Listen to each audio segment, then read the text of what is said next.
I went from the streets to personal training. So that affected you by that girl saying like, you know, she didn't really like your physique.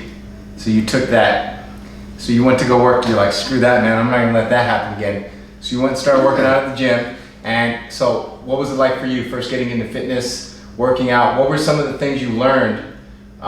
You know, some of the things you learned when you first started working out. What worked for you? What didn't? Because the craziest thing is, the most I'm going to tell you guys is the level of positivity coming from a negative environment where it's not so positive, where you don't have people talking like really good to you. It's either some nonsense or something negative, like, oh, you ain't gonna be nothing, you ain't gonna be ish, or whatever it is. Yeah. So going from that to actually hearing people say, hey dude, you're looking good, you're doing a good job, you really work hard. It felt good. And I'm looking around like, huh? It felt good. It was a different, it felt good, but it felt more weird because it's never been something ever said.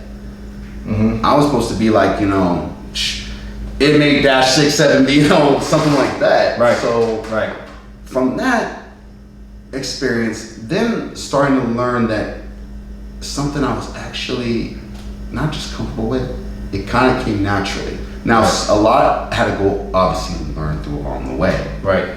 But, you know, the people at the gym in Riverside, when I walked to, which, by the way, I was so serious about what I wanted that I would walk about an hour and a half to the gym, work out for about, we'll say average about 2 hours. And then we all used to overtrain when we first started working out, right? We all used to work out for hours. We think the longer you work out, the bigger you're gonna get, you know? If I'm gaining some muscle from working out 1 hour, shoot. If I double that, work out for 2 hours, shoot, you know what? I wanna get big even faster, so I'm gonna work out for 3 hours.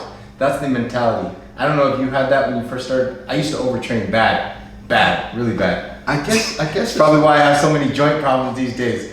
It's coming back to me from when I was 16. I guess I was fortunate and spared for some of the things that I did do over the years that I didn't inquire a lot of the horror stories and things that you and a lot of my peers have had. So I'm gonna guess that.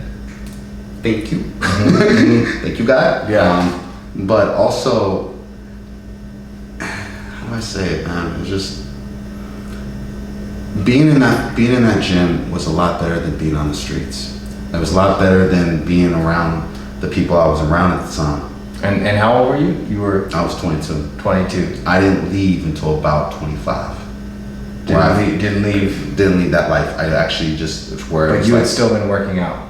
Okay. Periodically through, you know, not as consistent, like I'll go through a period of time and then here comes the homies. Yeah. And they'll be like, all right, what's up? Let's roll. Yeah, absolutely. Yeah, I started working out when I was 16, and I was getting into trouble when I was 16, making some bad choices, you know, hanging out with the wrong friends, being a knucklehead, not going to school. Oh, you too? Yeah. I don't feel bad. Yeah, no, it's not just you. Not going to school, you know, grades were dropping low. Right. Smoking weed, you know, just being a knucklehead, being an idiot, you know, trying to figure out my way through life, you know, trying to figure out what is what. That's how I see it. Trying to figure out how far I can push the envelope. Right. You know, and when I turned 16, right around that age, and I was always into working out. I was always into my physique, my body, because at a young age, I was doing like push-ups, and I used to take like gallons of water and fill them up with sand or water and do curls with them. And I started getting a vein coming out, so I was like, oh, it's kind of cool, man. I like that, you know. So I started doing curls every day, and so yeah, I started when I was 16. First got into the gym, and I used to overtrain, big time. 4 hours, 4-hour-long workouts. You know, go in and do biceps for 2 hours, go do chest for the next 2 hours, 7 days a week. Because I started to get a pump, started to see veins pop out, and it felt good. And once again, like I said, it kept me focused and kept me out of trouble. So once I started to see veins pop out, I was like, okay, well, that's kind of cool. My body started responding. So, you know, and I used to work at Kmart, and on my lunch break, I'd go to the magazine stand next door, and I saw the bodybuilding magazines. And I'd sit there and flip through the bodybuilding magazines, and part of me was like, you know, this looks like disgusting, man. Like muscle on top of muscle. Like these guys look like aliens.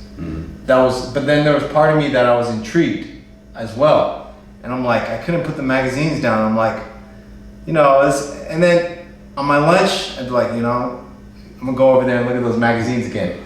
I start going over my lunch breaks to look at these magazines, and I'm like, I don't want to get this big, and I don't want to look like this, but, you know, if I keep flipping through these magazines, it's telling me how to cook chicken, you know, it's telling me to eat 6 meals a day, it's telling me... They used to give you a lot of information, by the way. Yeah, you know, it's telling me I need to eat 6 meals a day, you know, and what did I do? I went home.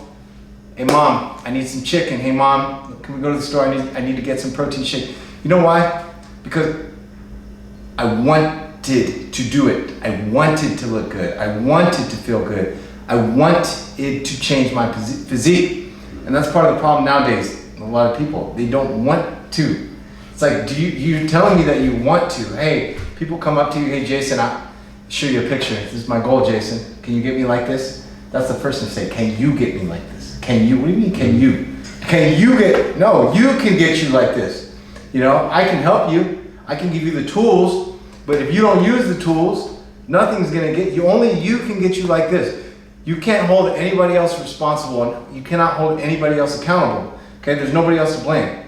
And that's the first step. If you're not getting to your goal, you wanna get to your goal, one of the first things you need to stop doing is stop pointing the finger at other people. Go look in the mirror. That's the only person stopping you from getting to your fitness goals. Is you, not your trainer, not your doctor, not your kids because there's bad food in the pantry, not your husband because he's eating ice cream in your face. None of that. That's all BS excuses, okay?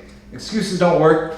They never worked for you before, ever. They've never worked for me. They've never worked for you. They feel good. They feel really good to make an excuse at first.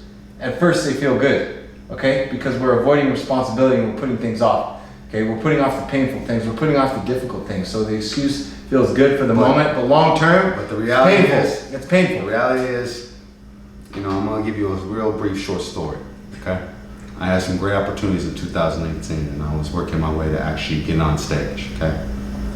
Didn't matter. So you were thinking about competing? I was on the verge. I believe I saw some pictures of you and you were starting to get real vascular and leaner. I was working with Mike Bower at the time, who works with Chris Comer and all those guys out there in Venice.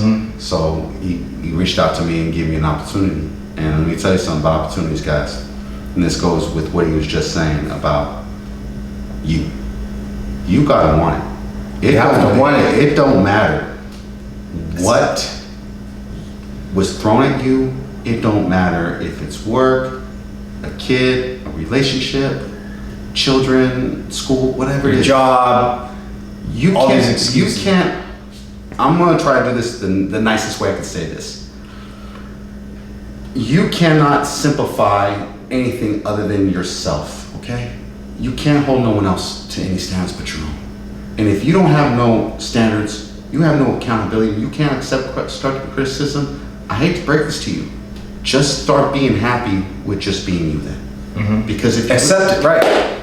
Because that's exactly what I was going to say. So how would you, as a trainer, how do you tell somebody? As we said, you have to want it. So somebody comes up to you and they say, I want to have low body fat percentage, or I want to be muscular, I want to look like this, but they don't truly want to. They say something, but they don't want it. But they just want it to be they just want it to happen. They just want it to be given to them. They just want it to just happen. So what do you say to somebody like that? How do you, as a trainer, how do you deal with somebody like that who says, Jason, this is how I want to look, because this happens to us, right? They come up with their pictures, somebody they saw on IG, right? And they show you, hey, this is how I want to look, this is my goal. And they have all these bad habits. And then you give them the plan. Okay, this is how you want to look. Here's the roadmap, here's the plan. And they're like, right away, I just can't eat breakfast because I just don't have the appetite. I just don't want, it's just too hard to eat breakfast in the morning. Or this is a lot of eating. You want me to have 2 shakes per day? And they're showing you some bodybuilder in their phone what they want to look like. It makes me pissed off, bro. It makes my blood boil. That's my pet peeve. Okay, I'm gonna give you. You don't want to take the steps necessary. I'm gonna give you 3 versions of what I was like. I'm gonna use the one with the corporate world. Okay, when you're in a corporate gym, in a corporate setting. Pretty much what we do, we have to powder the cakes, make them feel good, because that's what our fitness managers say, because it's all about residual income. Right. Again, we'll get into that subject later about corporate gyms and corporate training. Oh yeah, that's BS. Because we'll get into that. That's gonna be that's the whole YouTube that's a whole YouTube episode. That's a whole episode. The second version I'm going to give you in my early stages of when I started out being an independent trainer from 2014. I carried some of those bad corporate habits with me. Yeah. So I'd be a little stern, but then it would be kind of like, oh well, I don't want to lose a client because now I'm independent and it's harder when you don't have, you have to go fetch your own food. Right. Now the third one. This is actually as of when I reinstated myself as a trainer when I came back.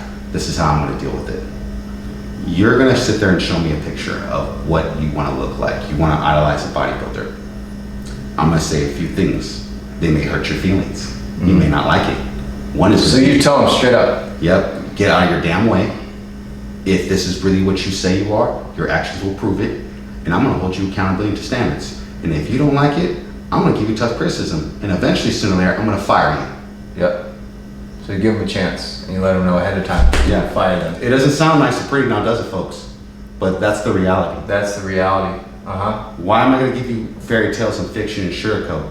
You get enough of that when you see other people's Instagrams, YouTube channels, podcasts, and different things. But the thing is, I'm not a disingenuous person. I'm going to give you I'm going to help you get to what you want, but you got to want your damn self. Meet me at least part way. And if you can meet me part way, we can make magic happen.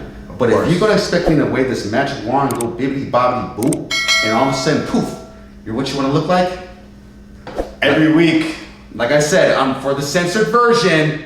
Just know that what's behind my hand, okay?